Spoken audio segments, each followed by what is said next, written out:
जीवित परमेश्वर के अनुशासन के जीवित वचन निर्गमन की पुस्तक अध्याय 9।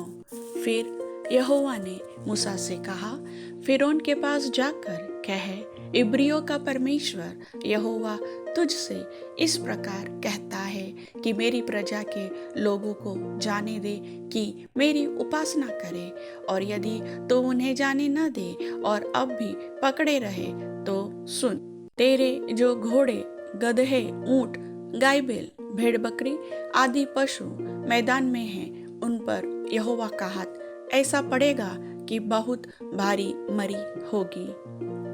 परंतु यहोवा इस्राएलियों के पशुओं में और मिस्रियों के पशुओं में ऐसा अंतर करेगा कि जो इस्राएलियों के हैं उनमें से कोई भी न मरेगा। फिर यहोवा ने यह कहकर एक समय ठहराया, मैं यह काम इस देश में कल करूँगा। दूसरे दिन यहोवा ने ऐसा ही किया और मिस्र के तो सब पशु मर गए, परंतु इस्राएलियों का एक भी पशु न मरा। और फिरौन ने लोगों को भेजा, पर इस्राएलियों के पशुओं में से एक भी नहीं मरा था। तो भी फिरौन का मन कठोर हो गया और उसने उन लोगों को जाने न दिया। फिर यहोवा ने मूसा और हारून से कहा, तुम दोनों भट्टी में से एक एक मुट्ठी राख ले लो और मूसा उसे फिरौन के सामने आकाश की ओर उड़ा दे।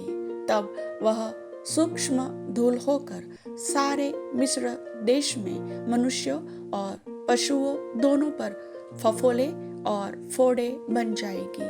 इसलिए वे भट्टी में की राख लेकर फिरौन के सामने खड़े हुए और मूसा ने उसे आकाश की ओर उड़ा दिया, और वह मनुष्यों और पशुओं दोनों पर फफोले और फोड़े बन गई। उन फोड़ों के कारण जादूगर मूसा के सामने खड़े न रह सके, क्योंकि वे फोड़े जैसे सब मिस्रियों के वैसे ही जादूगरों के भी निकले थे।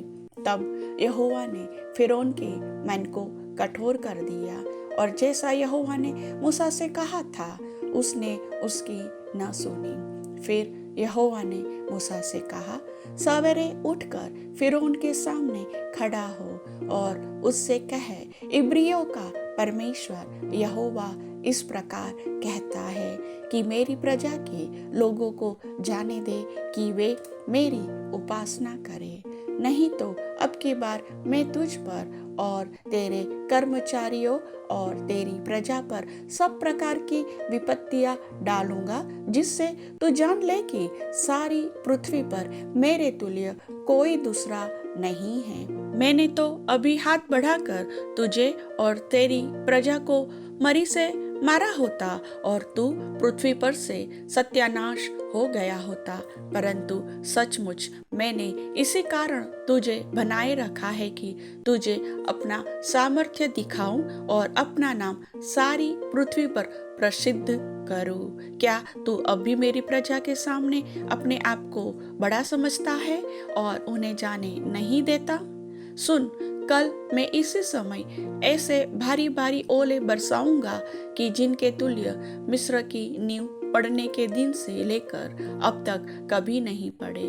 इसलिए अब लोगों को भेजकर अपने पशुओं को और मैदान में जो कुछ तेरा है सबको फुर्ती से आड़ में छिपा ले, नहीं तो जितने मनुष्य या पशु मैदान में रहे और घर में इकट्ठे न किए जाए, उन पर ओले गिरेंगे और वे मर जाएंगे।